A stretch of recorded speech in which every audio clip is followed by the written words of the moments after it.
Praegu, sel hetkel, kui te neid sõnu kuulate, väriseb kuu.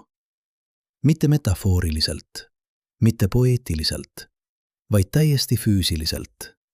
Rohkem kui 3 korda päevas raputavad selle halli tolmuse pinna läbi lained, mis on piisavalt võimsad, et liigutada kivimeid ja tekitada pragusid. Teadlased nimetavad neid kuuvärinateks ja need juhtuvad sagedamini kui maa värisemine Californias. Üle 1000 korra aastas, igal aastal, juba miljardeid aastaid. Aga siin on kõige hämmastavam. Me ei teadnud sellest mitte midagi enne 1969. aastat. Kogu inimkonna ajaloo jooksul vaatasime me kuud kui surnud, külmunud maailma. Poeedid kirjutasid selle vaikuse kohta. Teadlased eeldasid täielikku geoloogilist surma.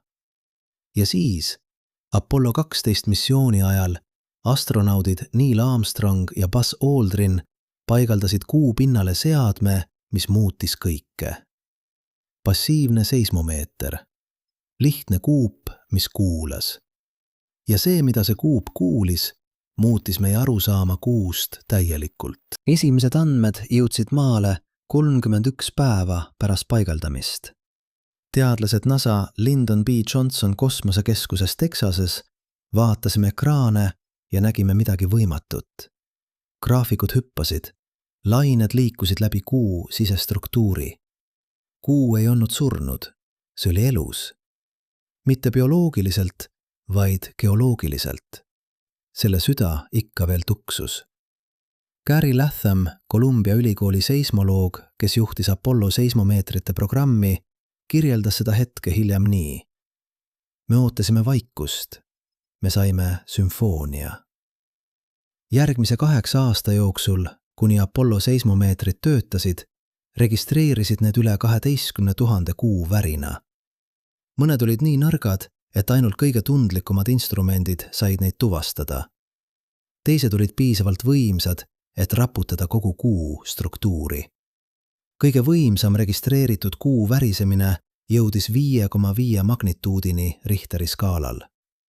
Maal oleks selline värisemine piisav, et purustada hooneid ja tekitada paanikakat. Kuid kuul, kus puudub atmosfäär ja vesi, mis summutaksid laineid, käituvad seismised lained hoopis teisiti. Need võivad levida tundide kaupa, põrkudes edasi-tagasi läbi kivise struktuuri nagu heli kõlakambris. Aga mis põhjustab neid värinaid maailmas, kus puuduvad tektoonikaplaadid, kus ei ole vulkaane, kus geoloogiline aktiivsus pidi ammu surema? Vastus peitub 3 erinevas mehhanismis, millest igaüks räägib meile midagi fundamentaalset kuu loomuse kohta. Esimene tüüp on kõige salapärasem. Sügavad kuuvärinad. Need algavad 700 kuni 1000 kilomeetri sügavusel, peaaegu täpselt kuu keskpunktis. Kujutage ette, te seisate kuu pinnal. Teie jalge all on kiht kivimit, siis veel üks kiht, siis veel. 700 kilomeetrit alla, sügavamal kui ükski kaevandus maal on kunagi ulatunud. Seal, kus rõhk on tohutu ja temperatuur ikka veel kõrge, seal väriseb midagi. Need sügavad värinad ei ole juhuslikud. Need järgivad mustrit, mis on nii täpne, et see tundub peaaegu kunstlik. Need juhtuvad tsüklites, mis korduvad iga 27,3 päeva. Täpselt sama periood, mis kulub kuul maa ümber tiirlemiseks. See ei ole kokkusattumus. See on gravitatsioonitöö. Maa ei lihtsalt hoia kuud oma orbiidil. Maa väänab seda, tõmbab seda, pigistab seda. Iga kord, kui kuu liigub oma elliptilisel orbiidil lähemale maale või kaugemale sellest, muutub gravitatsiooniline surve. Kuu sisemus, mis ei ole täiesti tahke ega täiesti vedel, reageerib sellele survele. Kivim liigub, struktuurid nihkuvad, energia vabaneb.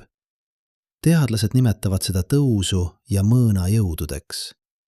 Samasugused jõud, mis põhjustavad ookeanide tõuse ja mõõnu maal, töötavad ka kuu kivises kehas. Kuid erinevalt veest, mis voolab vabalt, peab kivim vastupanu. See koguneb pinge. Ja siis, kui pinge muutub liiga suureks, see murdub, väriseb, vabaneb. Clive Neal, Notre Dame'i ülikooli planetaarteadlane, kes on uurinud Apollo seismilisi andmeid üle 4 aastakümne, selgitab seda nii.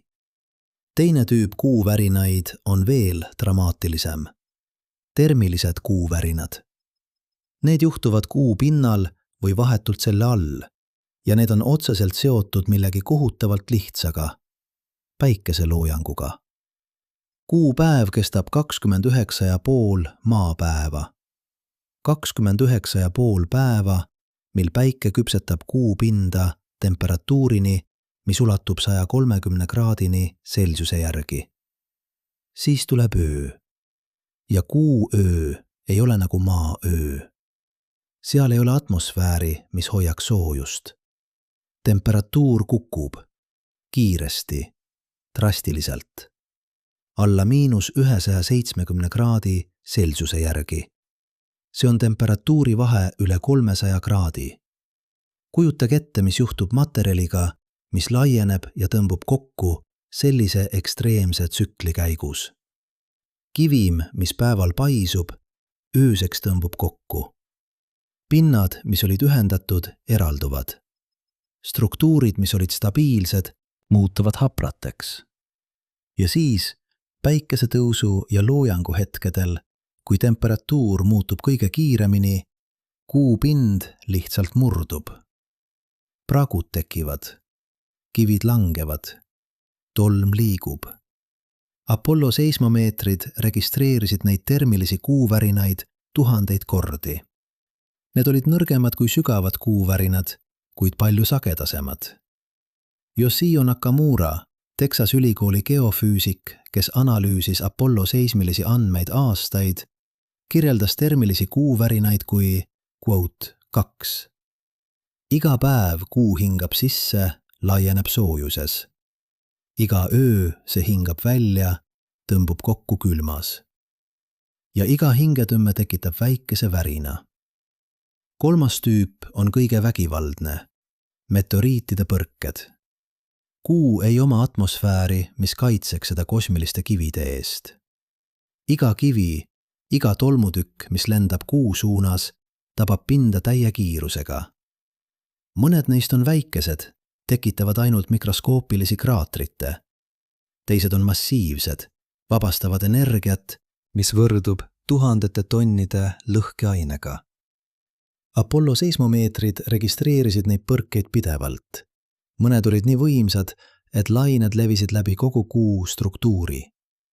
Teadlased said kasutada neid põrkeid kui loomulikke eksperimente, uurimaks, kuidas seismilised lained liiguvad läbi kuu sisestruktuuri. Iga põrge oli nagu ultraheli, mis paljastas kuu anatoomia. Kuid siin on midagi, mis muudab kuuvärinad veelgi huvitavamaks. Need käituvad täiesti teisiti kui maa värisemine.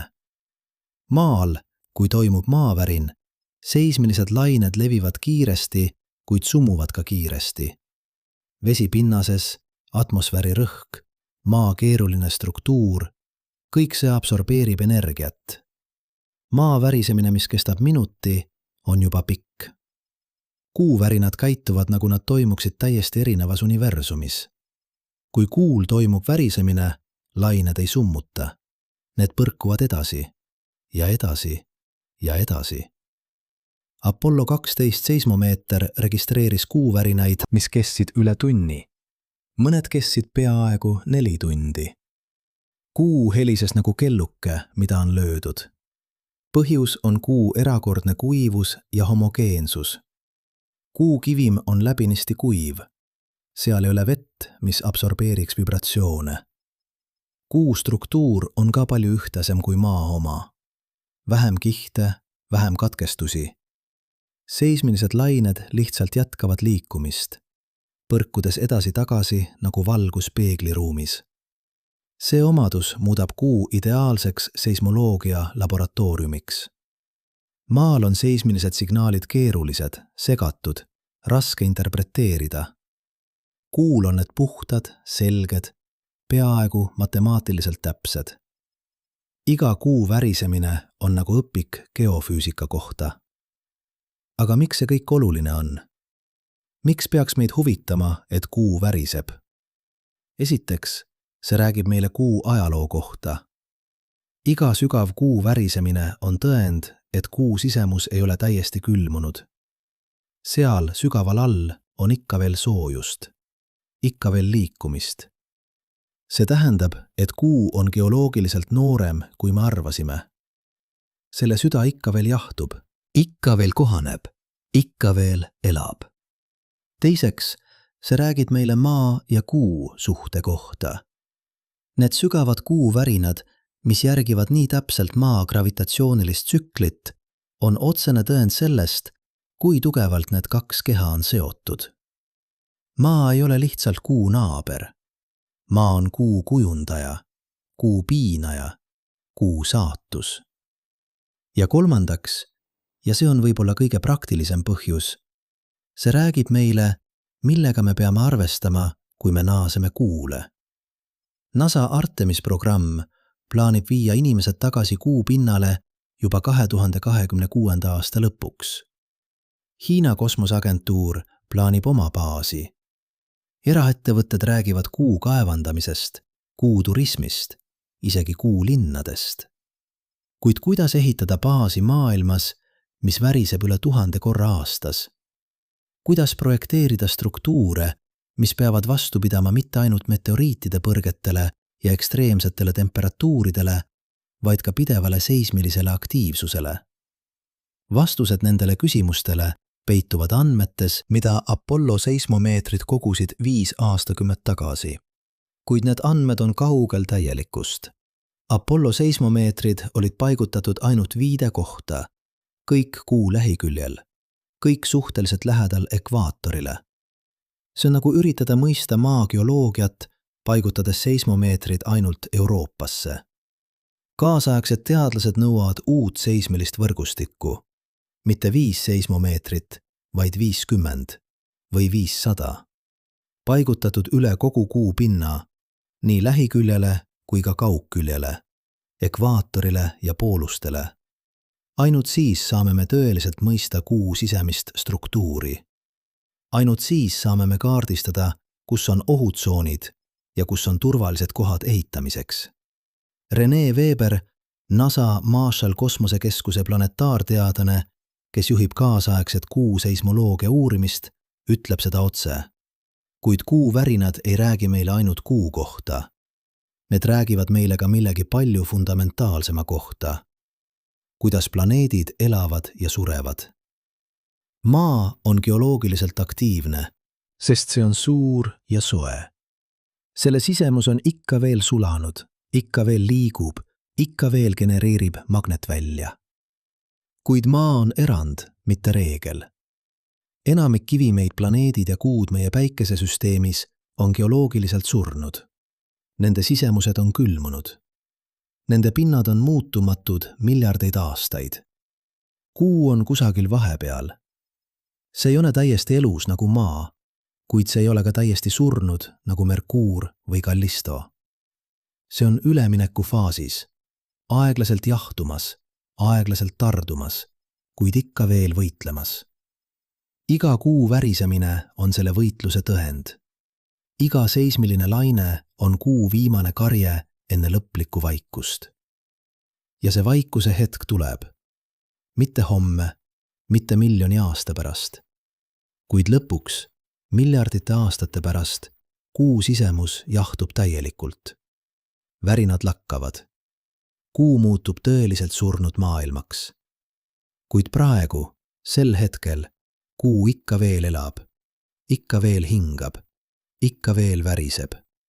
Ja me, kes vaatame seda maalt, peaksime mõistma, et see hall ketas taevas ei ole staatiline objekt. See on dünaamiline maailm. Maailm, mis kannab endas oma ajaloo jälgi. Maailm, mis reageerib maa gravitatsioonile nagu instrument, mida mängitakse. Maailm, mis ootab, et me naaseksime ja kuulaksime selle lugu. Kuid lugu muutub veelgi keerulisemaks, kui me vaatame täpsemalt, mida need Apollo seismomeetrid tegelikult näitasid. Sest need 3 tüüpi kuu värinaid, sügavad, termilised ja meteoriitide põrked, ei ole lihtsalt eraldiseisvad nähtused. Need on omavahel seotud süsteemi osad, mis paljastab midagi üllatavat kuu struktuuri kohta. Võtame näiteks sügavad kuu värinad. Need 700 kuni 1000 kilomeetri sügavusel toimuvad värinad ei ole ühtlaselt jaotunud üle kuu. Apollo andmed näitasid midagi hämmastavat. Need pärinevad väga konkreetsetest piirkondadest. Teadlased tuvastasid umbes 30 kuni 40 erinevat konkreetseid punkte sügaval kuu sees, kust värinad korduvalt algavad. Mõelge sellele. Hetk. Kuu ei ole lihtsalt juhuslikult värisev keha. Seal on konkreetsed kohad, konkreetsed nõrgad punktid, kus maa gravitatsiooniline surve koondub ja vabaneb. See on nagu kuul oleks anatoomia. Konkreetsed organid, konkreetsed süsteemid, konkreetsed haavatud kohad. Thomas Waters, Smithsonian Instituudi planetaarteadlane, kes on uurinud kuu tektoonikat üle 2 aastakümne, kirjeldab seda nii. Kuised viis, kuid mis teeb need konkreetsed kohad nii haavatavaks? Vastus peitub kuu ajaloos miljardeid aastaid tagasi. Kui kuu moodustus, tõenäoliselt Marsi suuruse objekti kokkupõrke tulemusena noorukese maaga, umbes 4,5 miljardit aastat tagasi, oli see sulanud kivimikera. Aeglaselt, väga aeglaselt, see hakkas jahtuma. Väliskiht tardus esimesena, moodustades kuure. Kuid sisemus jäi soojaks veel miljardeid aastaid. Selle jahtumise käigus kuu ei kahanenud ühtlaselt. Mõned piirkonnad jahtusid kiiremini, teised aeglasemalt. Mõned materjalid tõmbusid kokku rohkem, teised vähem. Tulemuseks oli võrgustik sisemisi pingeid, nõrkusi, potentsiaalseid murdepunkte. Ja need murdepunktid on täpselt seal, kus tänapäeval toimuvad sügavad kuuvärinad. Maa gravitatsioon ei loo neid nõrkusi, see lihtsalt ekspluateerib neid. Korduvalt. Iga 27,3 päeva. Kuid siin on veel üks kiht. Need sügavad kuuvärinad ei ole stabiilsed. Nad muutuvad. 2000 aastate alguses, kui teadlased hakkasid uuesti analüüsima Apollo andmeid kaasaegsete arvutitega, nad avastasid midagi ootamatut. Mõned kuuvärina pesad, mis olid aktiivsed 70. aastatel, näitasid mustreid, mis viitasid pikaajaliste muutuste. See tähendab, et kuu sisestruktuur ei ole staatiline. See areneb. Aeglaselt. Väga aeglaselt. Kuid pidevalt. Iga värisemine muudab struktuuri veidi. Iga tsükkel lisab väikese muutuse. Ja aja jooksul need väikesed muutused kogunevad. Nicholas Schmerr, Marylandi ülikooli seismoloog, kes on spetsialiseerunud planeetide sisemuste uurimisele, selgitab. Quote. 6. Nüüd liigume termiliste kuuvärinaid juurde, sest need peidavad endas oma saladusi. Kui Apollo seismomeetrid esimest korda registreerisid termilisi kuuvärinaid, teadlased eeldasid, et need on lihtsad pinnapealsed nähtused. Kivim laieneb päeval, tõmbub kokku öösel, tekitab väikeseid pragusid. Lihtne füüsika. Kuid kui andmeid kogunesid rohkem, ilmes keerulisem pilt. Termilised kuuvärinad ei toimunud ühtlaselt üle kuu pinna. Need olid palju sagedasemad teatud piirkondades, eriti noorte kraatrite läheduses, eriti järskude nõlvade läheduses, eriti kohtades, kus kuupind oli hiljuti häiritud. Miks? Sest kuupind ei ole ühtlane. Mõned piirkonnad on kaetud peenikese tolmukihiga regolit, mis toimib isolatsioonina. Teised piirkonnad on paljastatud kivim, mis reageerib temperatuuri muutustele palju drastilisemalt. Mõned nõlvad on stabiilsed. Teised on pidevalt liikuvas tasakaalutuses, oodates ainult väikest tõuget, et käivitada laviini. Ja siin tuleb mängu midagi üllatavat. Termilised kuuvärinad ei ole ainult temperatuuri tagajärg.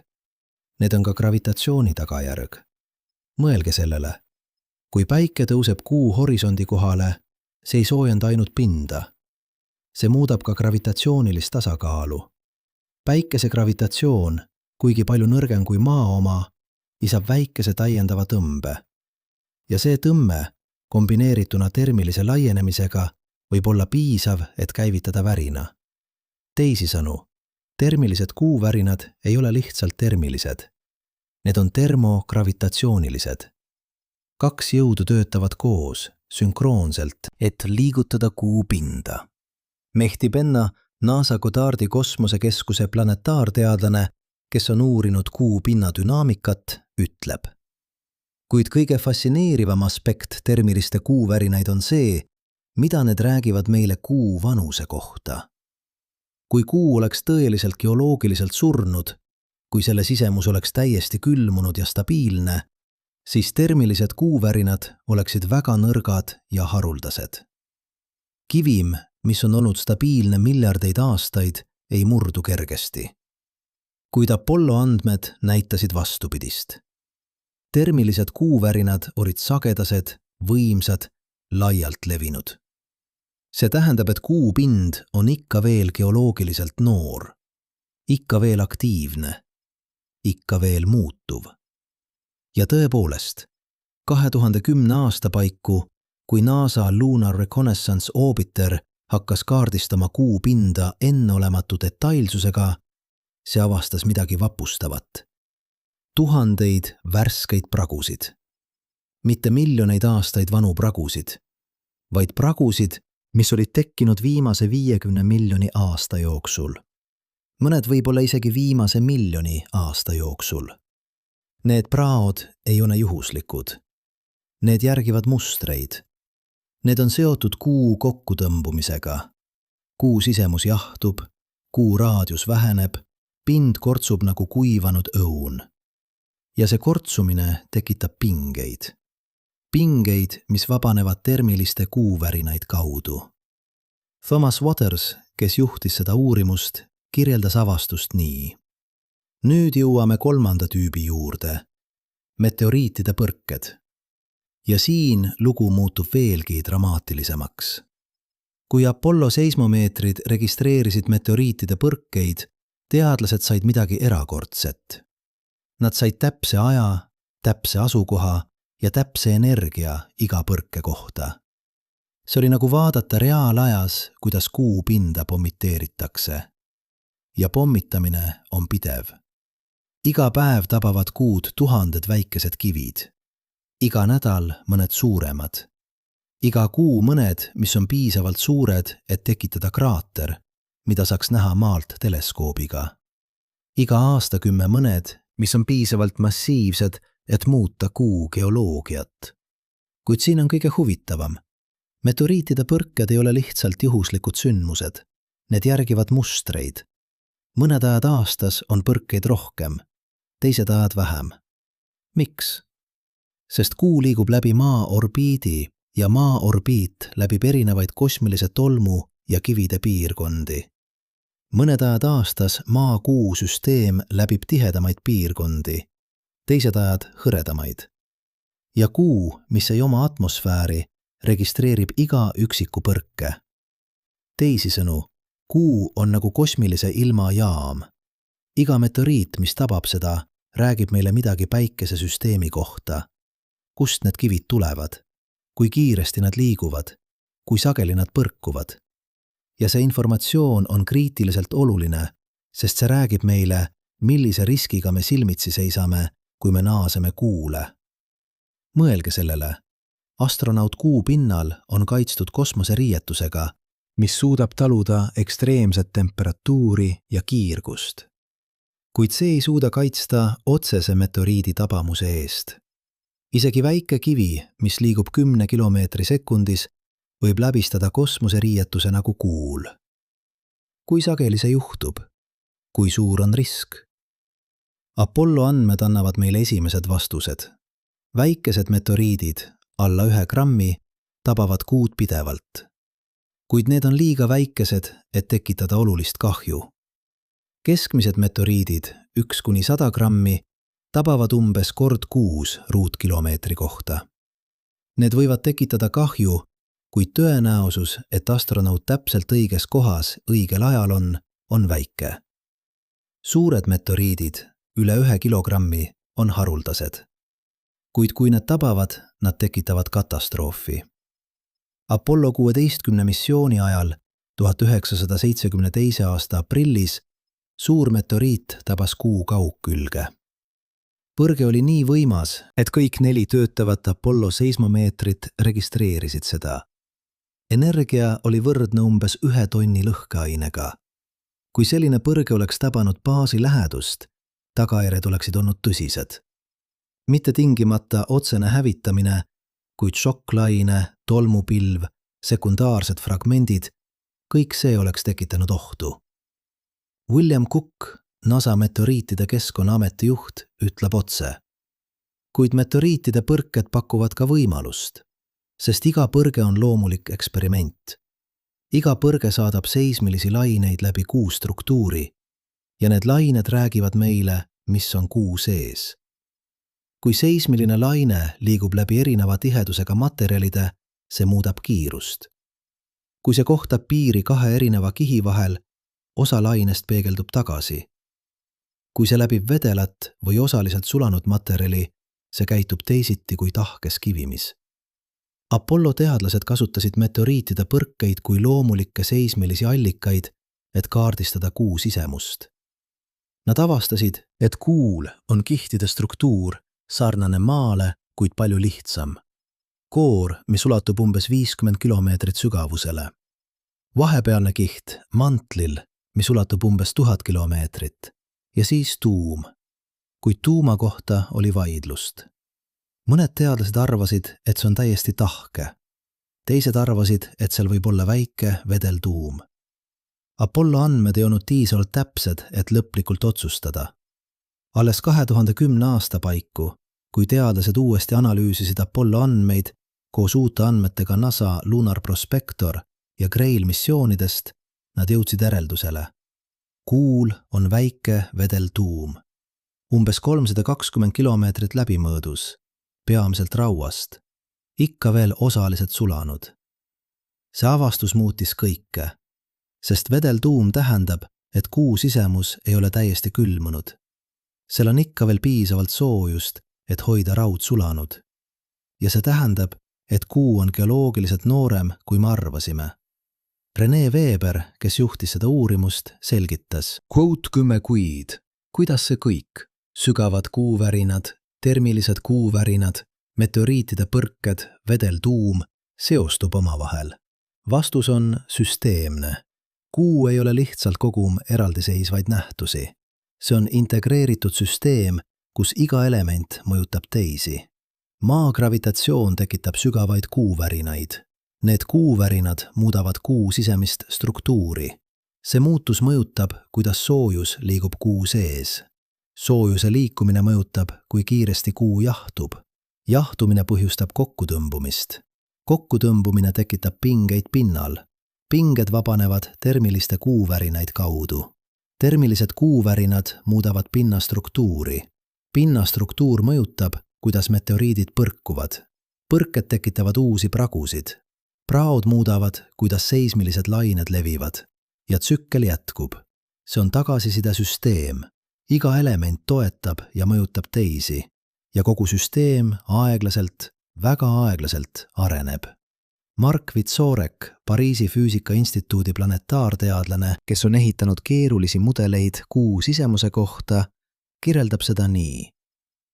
Kuid nüüd, 50 aastat pärast viimast Apollo seismomeetri väljalülitamist, me seisame silmitsi hämmastava paradoksiga. Me teame Kuu kohta rohkem kui kunagi varem. Ja samas me mõistame, kui vähe me tegelikult teame. Mõelge sellele. Kõik Apollo seismomeetrid, kõik 5 neist, olid paigutatud Kuu lähiküljele. Kõik ekvaatori lähedale. Kõik umbes 30 kraadi laiuskraadi sees. See on nagu üritada mõista Maa kliimat, paigutades ilmajaamad ainult Vahemere ümber. Te saate andmeid, kuid te ei saa täielikku pilti.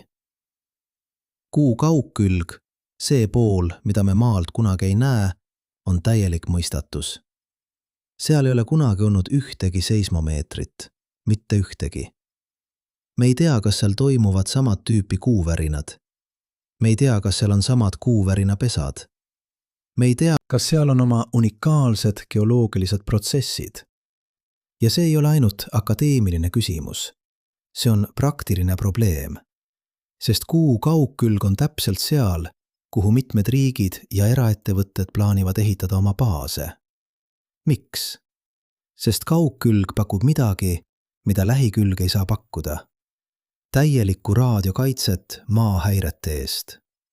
Seal, kaugküljel, te ei kuule ühtegi raadiojaama, ühtegi mobiiltelefoni, ühtegi wifi signaali. Ainult kosmiline vaikus. Ideaalne koht raadioteleskoobi jaoks. Ideaalne koht kuulata universumi kõige nõrgemaid signaale. Kuid kuidas ehitada baasi kohta, kust ei tea, mis toimub maa all? Patrick Taylor, Lunar and Planetary Institute'i teadlane, kes on uurinud kuu kaugkülge üle 10 aasta, ütleb otse. Me ei saa ehitada baasi pimeduses. Me vajame valgust. Ja see valgus tuleb seismoloogiast. Me vajame seismomeetreid kaugküljel. Mitte üht, mitte 2, vaid vähemalt 10. Ainult siis me saame öelda, siin on turvaline ehitada. Kuid probleem ei ole ainult kaugkülg. Probleem on ka aeg. Apollo seismomeetrid töötasid 8 aastat. 8 aastat on pikk aeg inimese jaoks, kuid see on silmapilk geoloogilises ajas. Kuu seismilised tsüklid võivad kesta aastaid, aastakümned, isegi sajandeid. Mõned kuuvärinapesad võivad olla aktiivsed ainult teatud perioodidel. Teised võivad olla uinunud aastaid ja siis äkki ärgata. 8 aastaga me nägime ainult lühikest hetke kuu elust. See on nagu vaadata inimest 8 päeva ja üritada mõista tema tervet elukaart. Te näete mõningaid mustreid, kuid te ei näe pikaajalisi trende. Te ei näe haruldasi sündmusi.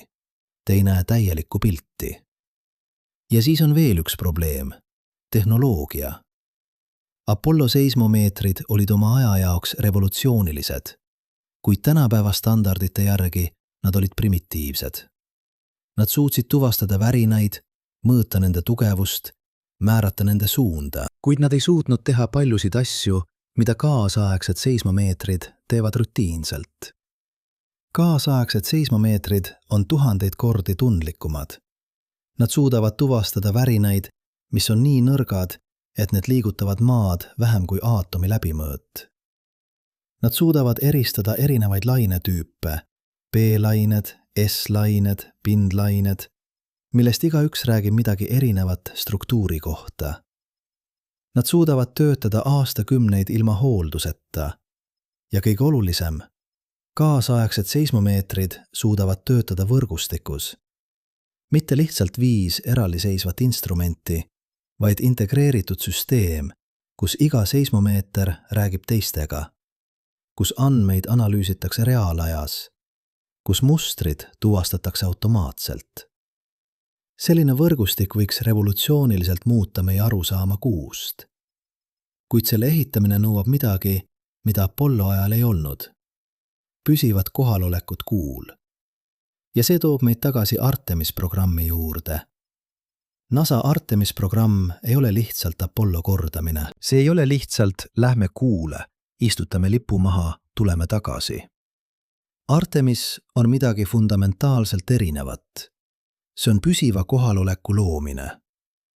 Artemis Base Camp, plaanitud baasjaam, kuu lõunapooluse lähedal, on kavandatud töötama aastaringselt, mitte päevi, mitte nädalaid, vaid aastaid.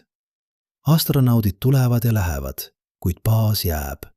Ja koos baasiga jäävad instrumendid, sealhulgas seismomeetrid. Kuid siin tuleb mängu midagi, mida Apollo ajal ei pidanud arvestama.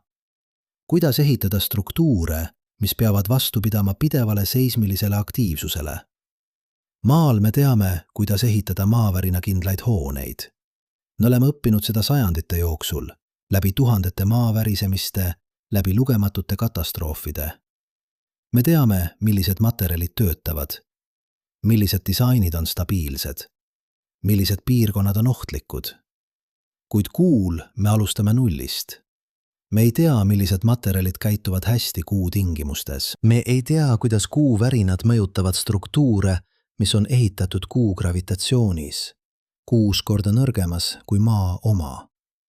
Me ei tea, kuidas seismilised lained levivad läbi Kuu pinnase, regolit, mis on täiesti erinev mis tahes Maa pinnasest. Ja me ei saa lihtsalt katsetada Maal, sest Kuu tingimusi ei saa täielikult simuleerida. Madal gravitatsioon, ekstreemne vaakum, temperatuuride kõikumine üle 300 kraadi, kosmilise kiirguse pidev pommitamine. Kõik see koos mõjutab, kuidas materjalid käituvad, kuidas struktuurid reageerivad, kuidas värinad levivad. Aidan Cowley, Euroopa Kosmoseagentuuri materjaliteadlane, kes töötab Kuu ehitusprojektide kallal, selgitab. Me ei saa lihtsalt võtta Maa tehnoloogiat ja üle kanda Kuule. Kuu on fundamentaalselt erinev keskkond. Me peame õppima Kuu keelt ja see keel räägitakse värinates. Kuid on ka positiivne külg, sest kuigi Kuu värinad on väljakutse, nad pakuvad ka võimalust. Mõelge sellele. Iga Kuu värisemine on tasuta geoloogiline uuring. Iga seismiline laine, mis liigub läbi Kuu struktuuri, räägib meile midagi selle kohta, mis on all. Kus on kivim tihe? Kus on see poorne? Kus on pragusid? Kus on stabiilseid kihte? Ja see informatsioon on hindamatu, kui me tahame teha midagi, mis kõlab ulmeliselt, kuid on täiesti tõsine plaan. Kaevandada Kuud. Kuu ei ole lihtsalt kivim, see on ressursside ladu. Seal on raud, titaan, alumiinium, haruldased muldmetallid. Ja kõige olulisem, seal on vesi, mitte vedelat vett, vaid jääd, peidetud püsivalt varjutatud kraatritesse pooluste lähedal. Kuid kuidas leida neid ressursse? Kuidas teada, kus kaevandada? Kuidas vältida piirkondi, kus struktuur on ebastabiilne? Vastus: seismoloogia. Samamoodi nagu Maal kasutatakse seismilist uurimist nafta ja gaasi leidmiseks, Kuul saab kasutada seismoloogiat ressursside kaardistamiseks. Iga Kuu värisemine on nagu ultraheli, mis paljastab Kuu anatoomia. Iga seismiline laine on nagu röntgen, mis näitab, mis on pinna all. Ja mida rohkem seismomeetreid meil on, seda täpsem on pilt. 5 seismomeetrit annavad hägusa pildi. 50 annavad selge pildi. 500 annavad 3-mõõtmelise kaardi, kus iga kiht, iga struktuur, iga ressurss on täpselt kaardistatud. Angel Aboud-Madrid, Colorado kaevandusteaduste kooli direktor, kes on uurinud Kuu kaevandamise võimalusi üle 2 aastakümne, ütleb: Kuu kaevandamine ei ole ulme, see on inseneriteadus. Ja nagu iga inseneriteadus, see algab andmetest. Seismilised andmed on võti. Ilma nendeta me oleme pimedad. Kuid kaevandamine ei ole ainus rakendus. On ka midagi veel fundamentaalsemat. Vesi. Vesi Kuul ei ole lihtsalt huvitav avastus. See on ellujäämise küsimus. Sest vesi tähendab hapniku hingamiseks, vesi tähendab vesiniku kütuseks, vesi tähendab, et me ei pea kõike Maalt kaasa vedama. Vesi tähendab, et Kuu baas võib olla iseseisev. Kuid Kuu vesi on peidetud. See on jääna sügaval kraatrite põhjas, kohtades, kuhu päike ei ole jõudnud miljardeid aastaid. Temperatuur seal on alla -23 kraadi Celsiuse järgi. Pimedus on absoluutne. Ja me ei tea täpselt, kui palju vett seal on, kui sügaval see on, kui puhas see on. Seismoloogia võib aidata, sest jää käitub seismiliste lainete suhtes teisiti kui kivim. Jää on vähem tihe, jää on elassem. Kui seismiline laine läbib jääd, see aeglustub, muudab oma vormi, tekitab iseloomulikke mustreid. Kui meil oleks piisavalt seismomeetreid Kuu pooluste lähedal, me võiksime kaardistada jääkihte. me võiksime hinnata nende paksust. Me võiksime leida parimad kohad kaevandamiseks. Kõik ilma, et me peaksime kaevama ühtegi auku. Richard Elphik, NASA Ames uurimiskeskuse planetaarteadlane, kes on uurinud Kuu vett üle 10 aasta, selgitab. Kuu vesi on nagu peidetud aare. Me teame, et see on seal, kuid me ei tea täpselt kus. Seismoloogia on meie aardekaar.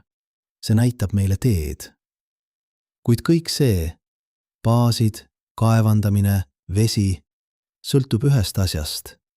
Me peame mõistma Kuu värinaid. Me peame teadma, millal nad juhtuvad, kus nad juhtuvad, kui võimsad nad on. Ja kõige olulisem, me peame teadma, kuidas neid ennustada. Sest siin on tõde, mis muudab kõike. Kuu värinad ei ole täiesti juhuslikud. Nad järgivad mustreid. Sügavad kuuvärinad järgivad maa gravitatsioonilist tsüklit, 27,3 päeva. Termilised kuuvärinad järgivad päikese tsüklit, 29,5 päeva. Isegi meteoriitide põrked järgivad statistilisi mustreid. Rohkem põrkeid teatud aastaaegadel, vähem teistel. Kui me mõistame neid mustreid piisavalt hästi, me võime hakata ennustama kuuvärinaid. Mitte täiuslikult, mitte iga üksikut värinat, kuid statistiliselt, tõenäosuslikult. Piisavalt hästi, et planeerida missioone. Piisavalt hästi, et hoiatada astronaute. Piisavalt hästi, et ehitada turvaliselt. Ja see toob meid tagasi põhiküsimuse juurde. Miks me peaksime hoolima?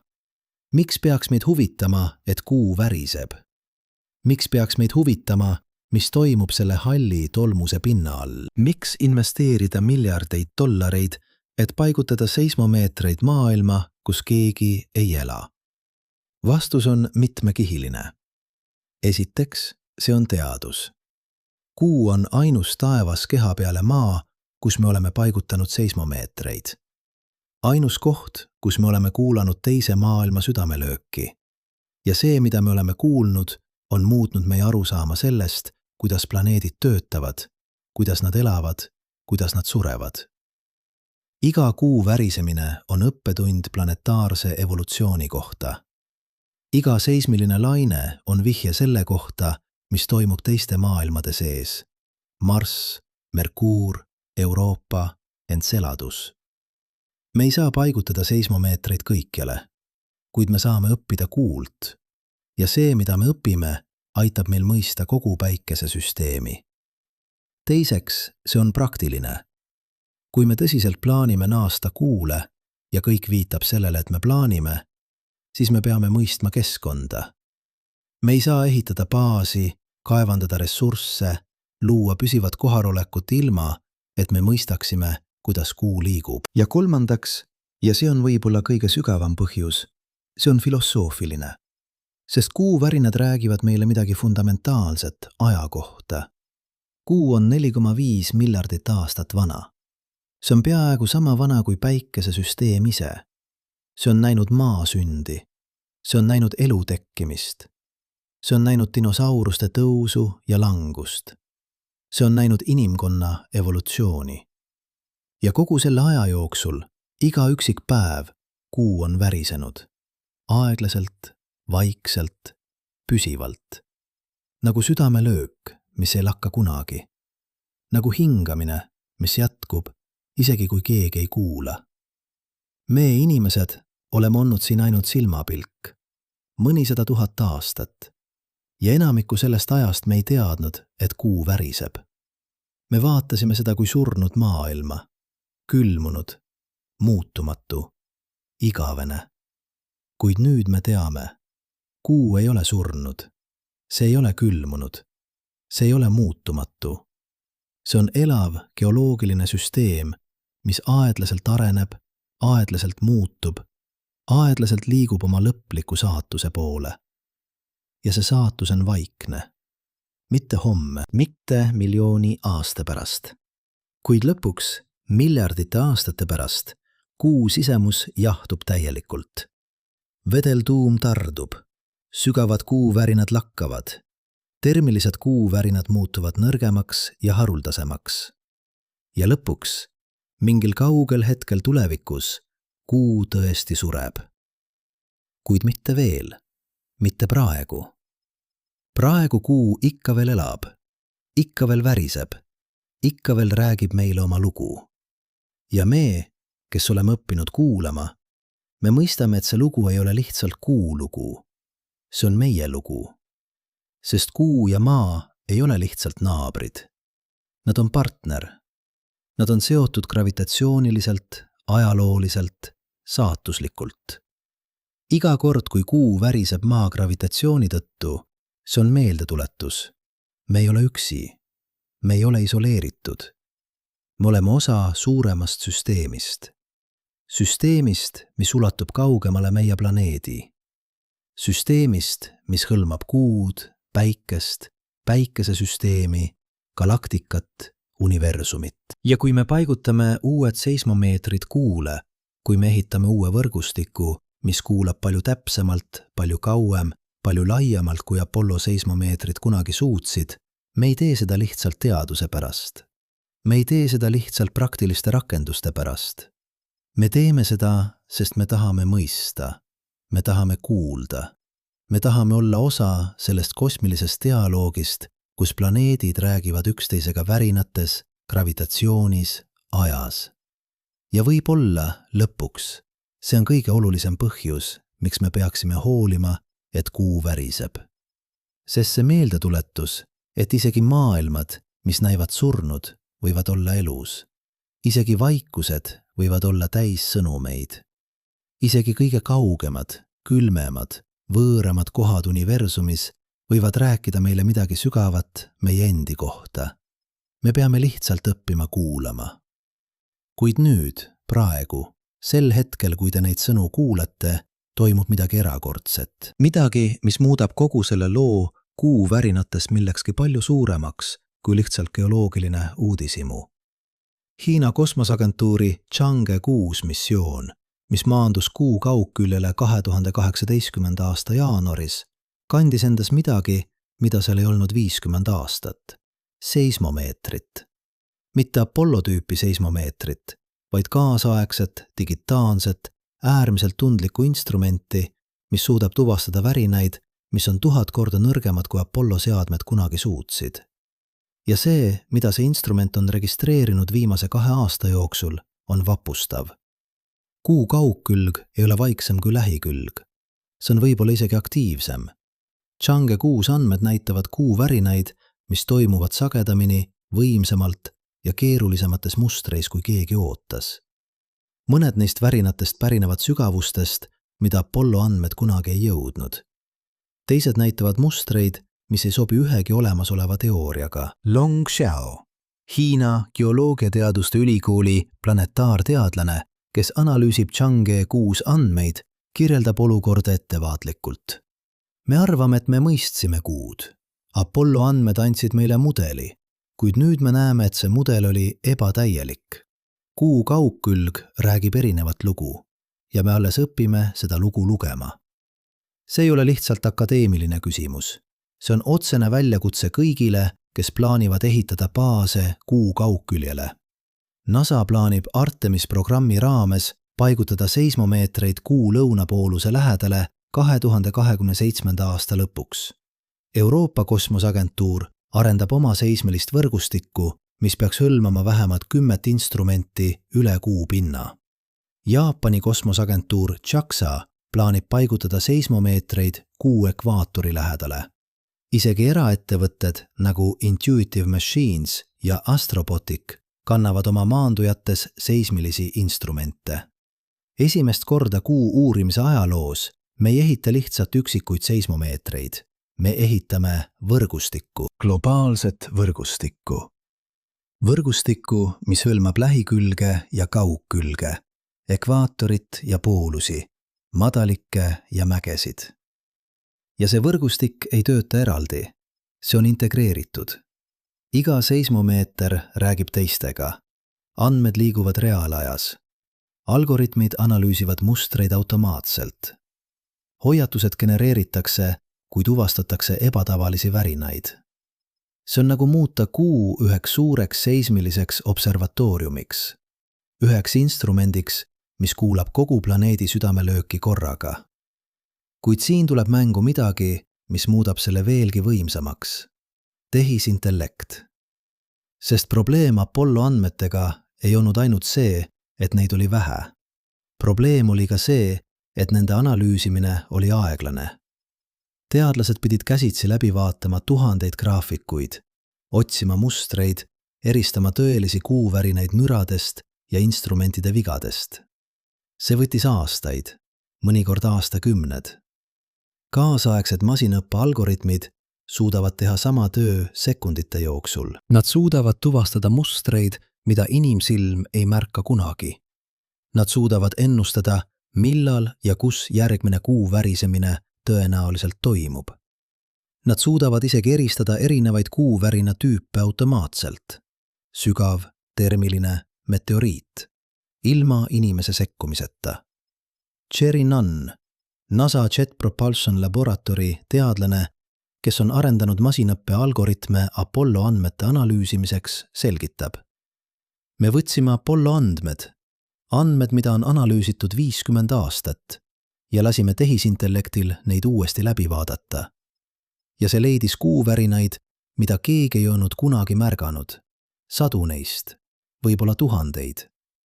Need olid seal kogu aeg, peidetud müra sees, oodates, et keegi neid leiaks. Kujutage ette, mida see tähendab tuleviku jaoks. Kui me paigutame 10 või 100 seismomeetreid kuule ja kui kõik nende andmed analüüsitakse reaalajas tehisintellektiga, me ei saa lihtsalt rohkem andmeid. Me saame fundamentaalselt erinevat tüüpi teadmist. Me saame hakata nägema Kuud nii, nagu me ei ole kunagi varem näinud. Mitte kui staatilist objekti, vaid kui dünaamilist süsteemi. Süsteemi, mis hingab, liigub, reageerib. Süsteemi, mida me saame jälgida reaalajas, mõista sügavamalt, ennustada täpsemalt. Ja see toob meid kõige kriitilisema küsimuse juurde. Kas kuuvärinad on ohtlikud? Vastus on keeruline ja see sõltub sellest, mida me mõtleme ohtliku all. Kui me võrdleme kuuvärinaid maavärisemistega, siis pealtnäha kuuvärinad ei ole eriti ohtlikud. Kõige võimsam registreeritud kuuvärisemine, 5,5 magnituudi, oleks maal mõõdukas sündmus. Piisav, et tekitada kahju vanadele hoonetele, kuid mitte piisav, et põhjustada massilist hävitust. Kuid Kuul reeglid on erinevad. Esiteks, kuuvärinad kestavad palju kauem. Maavärisemine, mis kestab minuti, on maal pikk. Kuuvärisemine, mis kestab tunni, on Kuul tavaline. See tähendab, et struktuurid peavad vastu pidama palju pikemale vibratsiooniperioodile. Materjalid, mis maal oleksid stabiilsed, võivad Kuul väsida ja murda. Teiseks, Kuu gravitatsioon on 6 korda nõrgem. See tähendab, et objektid, mis maal oleksid turvaliselt maas, võivad Kuul kergemini liikuda. Kivid, mis on olnud stabiilsed miljoneid aastaid, võivad kuuvärina ajal äkki veereda. Tolm, mis on olnud paigal, võib tõusta ja levida. Ja kolmandaks, ja see on võib-olla kõige ohtlikum aspekt, Kuul ei ole atmosfääri, mis summutaks lööklaineid. Kui suur kivim kukub või kui struktuur variseb kokku, šokklaine levib vaakumis peaaegu takistamatult. See võib tabada objekte, mis on kilomeetrite kaugusel. Kuid siin on paradoks. Kuigi üksikud kuuvärinad võivad olla ohtlikud, kuuvärinate pidev olemasolu on tegelikult kasulik. Miks? Sest see sunnib meid ehitama paremini. Maal, piirkondades, kus maa värisemine on haruldane, inimesed kipuvad ehitama odavalt. Nad ei investeeri maavärina kindlatesse struktuuridesse, sest nad arvavad, et risk on väike. Ja siis, kui haruldane, kuid võimas maavärin lõpuks toimub, tagajärjed on katastrofaalsed. Kuul, me ei saa endale lubada sellist luhakust. Me teame, et kuuvärinad toimuvad. Me teame, et nad toimuvad sageli. Me teame, et nad kestavad kaua. Seega me peame ehitama vastavalt. Iga struktuur peab olema projekteeritud kuuvärinaid silmas pidades. Iga materjal peab olema testitud. Iga ühendus peab olema tugevdatud.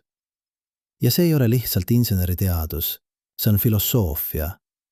See on tunnistus, et me ehitame vaenulikku keskkonda. Keskkonda, mis ei andesta vigu. Keskkonda, mis nõuab austust. Kuid läheme veel sügavamale, sest on üks aspekt kuuvärinatest, millest me ei ole veel rääkinud. Aspekt, mis on nii hämmastav, et see muudab kogu meie arusaama kuust. Mõned Apollo seismomeetrite registreeritud kuuvärinad ei sobi ühegi teadaoleva kategooriaga. Need ei ole sügavad kuuvärinad.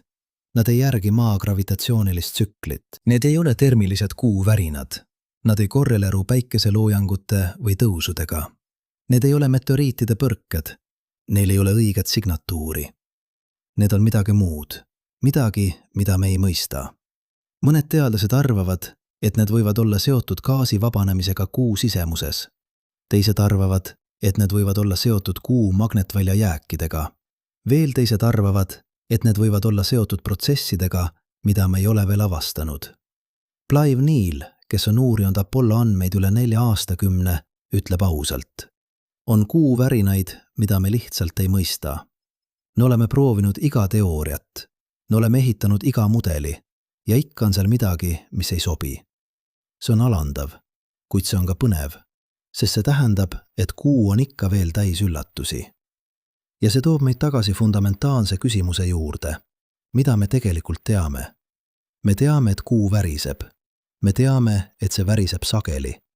Me teame, et see väriseb erinevatel põhjustel. Me teame, et need värinad räägivad meile midagi kuu sisemuse kohta. Kuid kui ausad me oleme, me peame tunnistama, me ei tea palju. Me ei tea täpselt, mis on kuu tuuma suurus. Me ei tea täpselt, kui soe see on. Me ei tea täpselt, mis materjalist see koosneb. Me ei tea täpselt, kuidas see mõjutab kuu magnetvälja. Või miks kuul üldse oli kunagi magnetväli, mis nüüd on kadunud. Me ei tea, miks mõned kuuvärina pesad on aktiivsed ja teised mitte. Me ei tea, miks mõned piirkonnad kuul näivad olevat seismiliselt vaiksemad kui teised.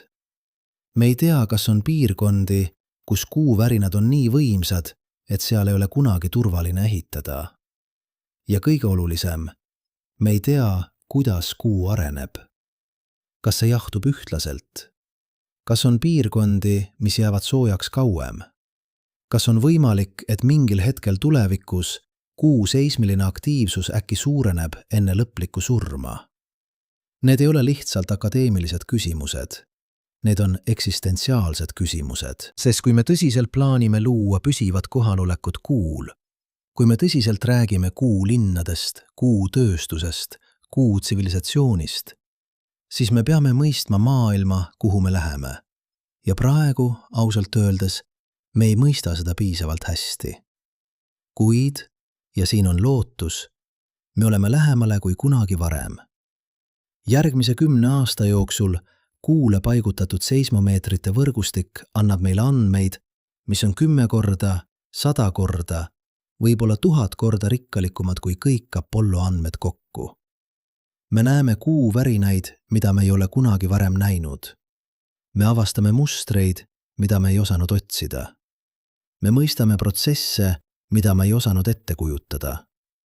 Ja võib-olla, lihtsalt võib-olla, me leiame vastused küsimustele, mida me ei osanud isegi küsida. Sest see on teaduse ilu.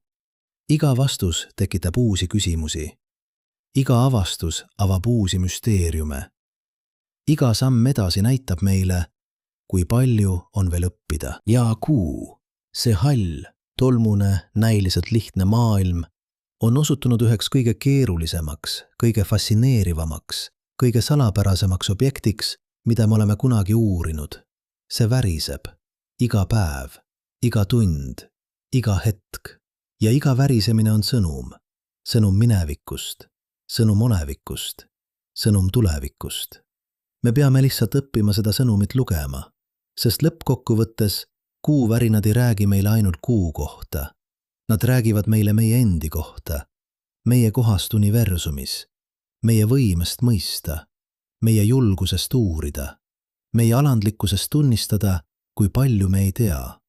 Ja võib-olla see on kõige olulisem õppetund, mida kuu meile õpetab, et isegi maailmad, mis näivad lihtsad, on sügavad. Isegi küsimused, mis näivad lihtsad, on keerulised. Isegi vastused, mis näivad lõplikud, on ajutised. Kuu väriseb ja iga värisemine meeldetuletus. Universum on elus, dünaamiline, täis üllatusi. Me peame lihtsalt jääma piisavalt alandlikuks, et kuulata. Kuid nüüd, kui me oleme rääkinud kuuvärinatest, nende mehhanismidest, nende mõõtmisest, nende tähendusest tuleviku jaoks, nüüd on aeg küsida kõige sügavamat küsimust. Mitte kuidas kuu väriseb või miks kuu väriseb, vaid mida tähendab see, et kuu väriseb. Sest siin, selles näiliselt lihtsas faktis, et kivine keha 378 000 kilomeetrit meist eemal liigub, väriseb, hingab, peitub midagi, mis puudutab kõige fundamentaalsemaid küsimusi eksistentsi kohta. Mõelge sellele hetk. Miljardeid aastaid, enne kui esimene inimene vaatas taevasse, kuu juba väris. Iga 27,3 päeva maa gravitatsioon pigistas selle sisemust. Iga päev päikese soojus ja külm murdis selle pinda. Iga hetk kosmilised kivid pommitasid selle pinnast. Ja keegi ei kuulanud, keegi ei teadnud, keegi ei hoolinud. Kuu väris vaikuses, absoluutses vaikuses. Sest kuul ei ole atmosfääri, mis kannaks heli. Seal ei ole vett, mis võbeleks. Seal ei ole elusolendeid, kes tunneksid vibratsiooni. Kui mets kukub metsas ja keegi ei kuule, kas see teeb heli? Filosoofid on vaielnud selle üle sajandeid, kuid kuu esitab veel sügavama küsimuse. Kui planeet väriseb miljardeid aastaid ja keegi ei kuula, kas see väriseb üldse? Vastus muidugi on jah. Kuu väris enne meid, see väriseb praegu, see jätkab värisemist pärast meid. Meie olemasolu või puudumine ei muuda füüsikat. Gravitatsioon töötab, soojus liigub, kivim murdub. Kuid siin on paradoks. Kuigi kuu väriseb sõltumatult meist, selle värisemise tähendus eksisteerib ainult meie kaudu. Sügav kuu värisemine 700 kilomeetri sügavusel on lihtsalt füüsikaline protsess. Energia vabaneb, lained levivad, struktuur muutub. Kuid hetkel, kui me paigutasime seismomeetri, mis registreeris selle värina, hetkel, kui me analüüsisime andmeid ja mõistsime, mis toimub, sel hetkel füüsikaline protsess muutus millekski rohkemaks. See muutus teadmiseks, mõistmiseks, tähenduseks. Ja see toob meid üheni kõige sügavamate küsimusteni, mida inimkond on kunagi küsinud. Mis on teaduse roll universumis? Kas universum eksisteerib lihtsalt? Aatomid liiguvad, energiat vahetuvad, struktuurid arenevad, ilma et keegi seda jälgiks? Või on midagi fundamentaalselt erinevat universumis, mida vaadeldakse? Kvantfüüsika viitab, et vaatlus muudab reaalsust. Kuulus topeltpilu eksperiment näitab, et elektron käitub erinevalt, kui seda vaadeldakse. Kuid see ei ole lihtsalt kvantmaailma kummaline omadus. See on filosoofiline küsimus, mis ulatub kõikjale. Kui me vaatame kuud, kui me mõõdame selle värinaid, analüüsime selle struktuuri, mõistame selle ajalugu, me ei ole lihtsalt passiivsed vaatlejad. Me oleme aktiivsed osalejad. Me toome universumisse midagi, mida seal varem ei olnud. Mõistmist.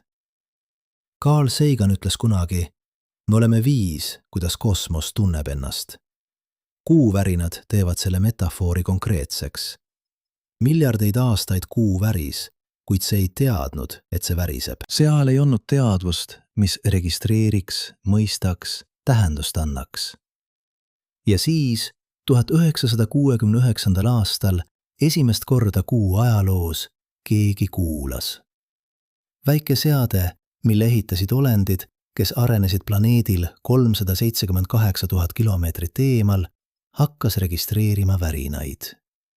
ja need andmed liikusid läbi vaakumi, jõudsid maale, jõudsid inimeste ajudesse.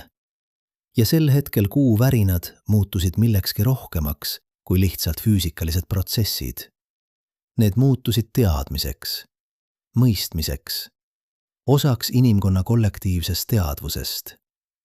Kuid siin tuleb veel sügavam kiht, sest me ei ole lihtsalt passiivsed vaatlejad. Me oleme ka aktiivsed mõjutajad. Iga kord, kui Apollo astronaudid kõndisid kuu pinnal, nende sammud tekitasid väikeseid värinaid. Seismomeetrid registreerisid neid. Inimese jalg, vajutades kuu tolmu, saatis laineid läbi kivise struktuuri. Esimest korda kuu ajaloos värinad ei tulnud ainult looduslikest protsessidest. Mõned tulid teadvusest, kavatsusest, elust. Ja tulevikus, kui me ehitame baase, kaevandame ressursse, loome püsivat kohalolekut, me muudame kuu seismilist profiili fundamentaalselt. Iga hoone, mis ehitatakse, iga kaevandus, mis avatakse, iga rakett, mis maandub või stardib, kõik see tekitab värinaid. Mingil hetkel tulevikus, võib-olla 100 pärast, võib-olla 1000 aasta pärast, kuu seismomeetrid registreerivad rohkem inimtekkelisi värinaid kui looduslikke. Kuu, mis väris miljardeid aastaid ainult looduslike jõudude tõttu, hakkab värisema ka teadvuse tõttu. Ja see ei ole lihtsalt filosoofiline mõte. See on praktiline reaalsus, millega me peame arvestama. Sest kui me muudame kuu seismilist keskkonda, me muudame ka tingimusi, milles me peame elama. Iga struktuur, mida me ehitame, mõjutab, kuidas seismilised lained levivad. Iga kaevandus, mida me avame, muudab kuu sisemist struktuuri. Me ei ole lihtsalt kuu uurijad, me oleme kuu kujundajad. Ja see toob meid tagasi küsimuse juurde. Kas me oleme valmis selleks vastutuseks? Maal me oleme õppinud, sageli valuliselt, et meie tegevused mõjutavad planeeti. Kliimamuutus, ookeanide hapestumine, liikide väljasuremised. Kõik see on tõend, et me ei ole lihtsalt maa elanikud. Me oleme maa kujundajad. Ja me ei ole alati kujundanud targalt. Kuul me alustame puhtalt lehelt. Seal ei ole ökosüsteeme, mida hävitada.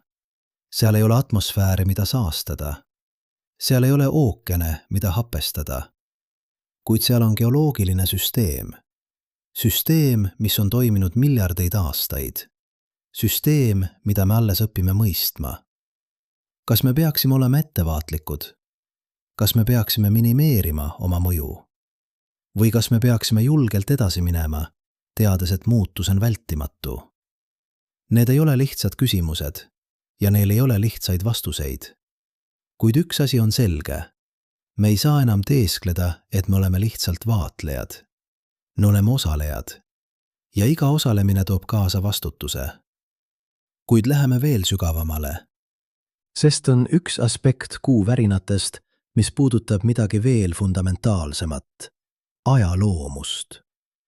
Kui me ütleme, et kuu väriseb iga päev, me kasutame inimlikku ajakäsitlust.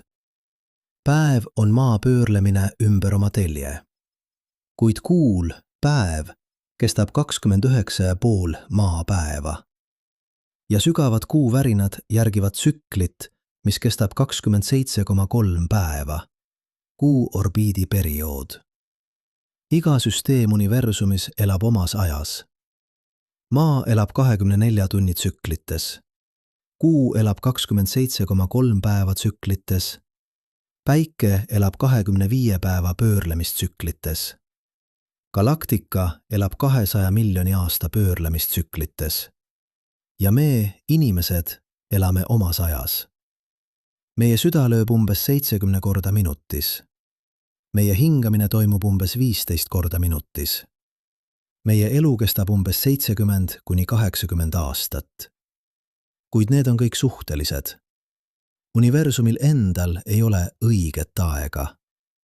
Ei ole absoluutset kella, mis tiksuks kõigile süsteemidele ühtemoodi. Kui me ütleme, et kuu väriseb aeglaselt, me mõtleme seda inimlikust perspektiivist. Sügav kuu värisemine, mis kestab tunni, tundub meile pikk. Kuid Kuu jaoks, süsteemi jaoks, mis on miljardeid aastaid vana, tund on silmapilk. Ja vastupidi, Kuu jahtumine, mis võtab miljardeid aastaid, tundub meile lõputult aeglane. Kuid Kuu jaoks see on lihtsalt loomulik protsess. Sünd, elu, surm. Kõik toimub omas tempos. See toob meid tagasi küsimuse juurde, mida füüsikud ja filosoofid on arutanud sajandeid. Mis on aeg? Isaac Newton uskus absoluutset aega, universaalset kella, mis tiksuks sõltumatult kõigest. Albert Einstein näitas, et aeg on suhteline. See sõltub kiirusest ja gravitatsioonist. Kvantfüüsika viitab, et aeg võib olla veel keerulisem, võib olla isegi illusoorne teatud tasemel. Kuid kuuvärinad pakuvad veel ühte perspektiivi. Aeg kui tsüklite kogum. Kuu ei tea, et on möödunud 4,5 miljardit aastat, kuid see teab füüsikalises mõttes, et on toimunud umbes 60 miljardit orbiiti ümber Maa, umbes 60 miljardit gravitatsioonilist tsüklit, umbes 60 miljardit korda, kui Maa on pigistanud selle sisemust. Iga tsükkel on nagu südamelöök. Iga tsükkel on nagu hingetõmme. Ja nende tsüklite kogum on Kuu aeg. Võib-olla aeg ei ole midagi, mis voolab. Võib-olla aeg on lihtsalt muutuste kogum, tsüklite kogum, protsesside kogum. Ja kui see on tõsi, siis kuuvärinad ei ole lihtsalt nähtused, mis toimuvad ajas. Need on Kuu aeg. Need on viis, kuidas Kuu mõõdab oma eksistentsi. Kuid nüüd jõuame kõige sügavama küsimuse juurde. Küsimuse, mis ühendab kõik need niidid. Teadvuse, vastutuse, aja, tähenduse. Miks me hoolime? Miks peaks meid huvitama, et Kuu väriseb? Miks investeerida miljardeid dollareid, et paigutada seismomeetreid maailma, kus keegi ei ela? Miks pühendada oma elu, nagu paljud teadlased on teinud, uurimaks nähtust, millel ei ole otsest mõju meie igapäevaelule? Praktiline vastus on lihtne. Me vajame seda teadmist, et ehitada baase, kaevandada ressursse, luua püsivat kohalolekut Kuul. Kuid see ei ole täielik vastus, sest tõde on see, enamik inimesi ei lähe kunagi Kuule. Enamik inimesi ei tööta kosmoseprogrammides. Enamik inimesi ei kasuta kunagi otseselt teadmisi, mida me kuuvärinatest õpime. Ja ometi me hoolime. Ometi me oleme fascineeritud. Ometi midagi meis reageerib, kui me kuuleme, et Kuu väriseb. Miks? Võib-olla seetõttu, et kuuvärinad räägivad meile midagi sügavat meie endi kohta. Me oleme liik, kes küsib küsimusi, kes otsib mõistmist, kes ei rahuldu lihtsalt ellujäämisega, vaid tahab teada. Ja see tahe teada ei ole lihtsalt praktiline. See ei ole lihtsalt vahend ellujäämiseks. See on midagi fundamentaalsemat. See on osa sellest, mis teeb meid inimesteks. Kui me vaatame Kuud ja küsime, miks see väriseb, me ei küsi lihtsalt Kuu kohta. Me küsime universumi kohta. Me küsime reaalsuse loomuse kohta. Me küsime oma koha kohta selles kõiges. Ja iga vastus, mille me leiame, muudab meid. Mitte füüsiliselt, vaid vaimselt, intellektuaalselt, eksistentsiaalselt. Kui me õppisime, et Kuu väriseb, me õppisime, et maailmad, mis näivad surnud, võivad olla elus. Kui me õppisime, et Kuu sisemuses on ikka veel vedel tuum, me õppisime, et protsessid, mis algasid miljardeid aastaid tagasi, jätkuvad praegugi. Kui me õppisime, et Maa gravitatsioon kujundab Kuud, me õppisime, et kõik universumis on seotud. Iga õppetund muudab meie maailmavaadet. Iga avastus laiendab meie mõistmist. Iga küsimus, millele me vastame, avab uusi küsimusi. Ja see protsess, see lõputu otsing mõistmise järele, see on see, mis teeb meid inimesteks. Kuid siin on veel üks kiht. Veel üks põhjus, miks me hoolime. Sest kuuvärinad räägivad meile ka ajutisuse kohta. Kuu väriseb praegu. Kuid see ei värisemine igavesti. Mingil hetkel tulevikus, miljardite aastate pärast, Kuu sisemus jahtub täielikult. Vedeltuum tardub. Sügavad kuuvärinad lakkavad. Termilised kuuvärinad muutuvad nõrgemaks ja haruldasemaks. Ja lõpuks, mingil kaugel hetkel, Kuu tõesti sureb. Muutub täiesti külmunud, täiesti stabiilseks, täiesti vaikseks.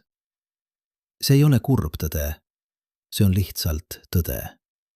Kõik universumis on ajutine. Tähed sünnivad ja surevad, galaktikad moodustuvad ja hajuvad. Isegi universumil endal on algus ja tõenäoliselt lõpp. Kuid siin on paradoks. Just see ajutisus teeb asju väärtuslikuks. Kui Kuu väriseks igavesti, see oleks lihtsalt taust. Midagi, mida me võtaksime enesestmõistetavana. Kuid teades, et Kuu värinad on ajutised, et me elame hetkel, kui Kuu on ikka veel geoloogiliselt aktiivne, kuid aeglaselt sureb, see teeb iga värina väärtuslikuks. Iga Kuu värisemine, mida me registreerime, on osa lõplikust kogumist. Iga andmepunkt, mille me kogume, on osa lõplikust loost. Iga mõistmine, mille me saavutame, on osa lõplikust teadmisest. Ja see kehtib mitte ainult Kuu kohta, see kehtib kõige kohta. Teie elu on ajutine. Inimkonna tsivilisatsioon on ajutine. Maa ise on ajutine. Mingil hetkel tulevikus, miljardite aastate pärast, päike paisub punaseks hiiglaseks ja neeleb maa. Kõik, mida me oleme kunagi ehitanud, kõik, mida me oleme kunagi loonud, kõik, mida me oleme kunagi mõistnud, kaob. Kuid see ei tee seda vähem väärtuslikuks. Vastupidi, just ajutisus teeb selle väärtuslikuks. Sest hetkel, praegu, me oleme siin. Me oleme teadvus, mis on tekkinud universumis. Me oleme viis, kuidas universum tunneb ennast, mõistab ennast, imetleb ennast. Ja see on ime. Mitte religioosses mõttes, vaid sügavalt füüsilises, eksistentsiaalses mõttes. Aatomid, mis moodustavad teie keha, sünnisid tähtedes. Süsinik teie rakkudes, raud teie veres, kaltsium teie luudes. Kõik see loodi tuumasulamise käigus tähtede südamikes miljardeid aastaid tagasi. Ja siis, kui need tähed surid, nad paiskasid need aatomid kosmosesse. Ja need aatomid liitusid uute tähtede, planeetide, lõpuks eluga. Te olete kirjaimlikult tähetolm. Te olete viis, kuidas universum on organiseerunud nii, et see saab vaadata tagasi iseenda peale ja küsida, mis ma olen. Ja kui te vaatate Kuud, kui te mõtlete selle värinatele, selle ajaloole, selle saatusele, te ei vaata lihtsalt välisele objektile. Te vaatate peeglit, sest Kuu lugu on ka teie lugu. Nagu Kuu te sünnite, nagu Kuu te elate, nagu Kuu te surete, nagu Kuu te värisete, mitte füüsiliselt, vaid eksistentsiaalselt. Te reageerite jõududele, mis teid ümbritsevad. Te muutute aja jooksul. Te kannate endas oma ajaloo jälgi. Ja nagu Kuu, te olete osa suuremast süsteemist. Te ei ole isoleeritud. Te olete seotud teiste inimestega, teiste elusolenditega, maaga, Kuuga, päikesesüsteemiga, galaktikaga, universumiga. Iga värisemine, mida Kuu kogeb, on meeldetuletus. Kõik on seotud. Kõik mõjutab kõike. Ei ole eraldiseisvaid süsteeme. On ainult üks suur, integreeritud, dünaamiline tervik. Ja nüüd, lõpuks, me jõuame tagasi algusesse. Mäletate, kuidas me alustasime? Praegu, sel hetkel, kui te neid sõnu kuulate, väriseb Kuu. See oli tõsi siis, see on tõsi praegu, see jääb tõeks tulevikus. Kuid nüüd, pärast seda teekonda läbi Kuu värinate teaduse, ajaloo, filosoofia, te mõistate seda lauset teisiti. See ei ole lihtsalt fakt. See on üleskutse. Üleskutse kuulata. Üleskutse mõista. Üleskutse olla osa millestki suuremast kui te ise. Sest iga kord, kui kuu väriseb, see räägib lugu. Lugu gravitatsioonist ja ajast. Lugu soojusest ja külmast. Lugu sünnist ja surmast. Lugu seotusest ja muutusest. Ja me, kes oleme õppinud kuulama, me mõistame, et see lugu ei ole lihtsalt kuu lugu. See on universumi lugu. Ja see on meie lugu. Võib-olla kõige sügavam õppetund, mida kuuvärinad meile õpetavad, on see. Küsimused on olulisemad kui vastused. Me ei tea veel kõike kuu kohta. Me ei tea kunagi kõike. Alati jääb midagi, mida avastada. Alati jääb midagi, mida mõista. Alati jääb midagi, mida imetleda. Ja see ei ole puudus. See on kingitus. Sest universum, mis oleks täielikult mõistetav, oleks igav. Universum, kus ei oleks enam küsimusi, oleks surnud. Kuid meie universum, kus kuu väriseb, kus tähed sünnivad, kus elu areneb, kus teadvus tekib. See universum on elav, dünaamiline, täis müsteeriume. Ja me, kes oleme piisavalt õnnelikud, et elada selles hetkes, selles kohas, selles universumis, meil on privileeg olla osa sellest loost. Seega järgmine kord, kui te vaatate kuud, kas see on täiskuu, mis valgustab ööd, või õhuke sirp horisondi ääres, mäletage, see väriseb. Praegu, sel hetkel. Ja see värisemine on meeldetuletus. Meeldetuletus, et maailmad, mis näivad surnud, võivad olla elus.